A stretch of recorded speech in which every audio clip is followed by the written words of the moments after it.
बिस्मिल्लाहिर्रहमानिर्रहीम। अस्सलामु अलैकुम। एडोब फोटोशॉप में हम थर्ड टॉपिक पढ़ेंगे ड्रीम इफेक्ट, यानी हम किस तरह एडोब फोटोशॉप में एक ड्रीमी इफेक्ट बना सकते हैं तस्वीर के साथ।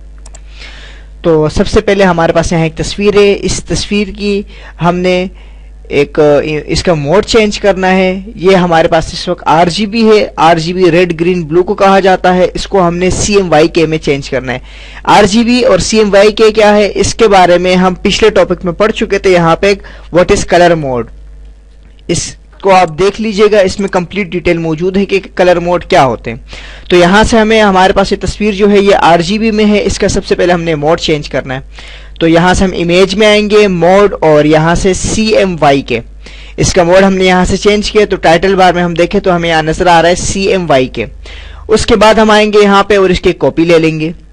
यहाँ से हमने तस्वीर की एक कॉपी ली और उसके बाद चैनल पे गए। चैनल में जाने के बाद अब हम आएंगे ब्लैक कलर। ब्लैक कलर को हमने यहाँ से सेलेक्ट किया और उसके बाद हम जाएंगे फिल्टर, ब्लर, और यहाँ से गाजियन ब्लर। गाजियन ब्लर को हमने सेलेक्ट किया। अब यहाँ से हम इसको ब्लर करेंगे। यहाँ से हम इसको ज्यादा ब्लर कर लेते हैं, 7 पॉइंट तक, हम 7 पॉइंट के करीब हम इसे ब्लर कर देते हैं और ओके कर देते हैं। ओके करने के बाद अब हम इन चारों कलर को ऑन कर देते हैं। यहाँ से कलर को ऑन करने के बाद अब ये हमारे पास एक ड्रीमी इफेक्ट बन गया।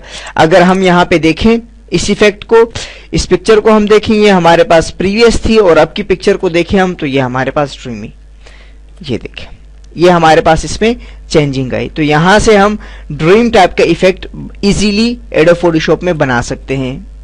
Filter, blur and Gaussian blur. यहां सबसे पहले आपने मोड चेंज करना है, RGB से CMYK की तरफ आना है, उसके कॉपी ले ताकि आप कंपैरिजन कर सके कि कितना फर्क इसके अंदर आपके पास आया हुआ है। चैनल में आने के बाद ब्लैक कलर को सिलेक्ट करें। कलर को सिलेक्ट करने के बाद फिल्टर, ब्लर, गाजियन ब्लर।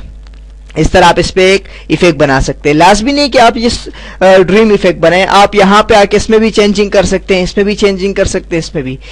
इन टॉपिक का मतलब ये होता है कि आप इन पे प्रैक्टिस करें ताकि आपको इन इफेक्ट के बारे में प्रैक्टिकली समझ में आए और आप खुद से एक नई चीज बनाने की कोशिश करें। जरूरी नहीं कि आप ये वाला इफेक्ट बनाएं, आप इसको चेंज करके बना दिया करें, इससे आपके नॉलेज में इजाफा होगा। मिलते हैं अगले ट्यूटोरियल में। अल्लाह नेहकेबान।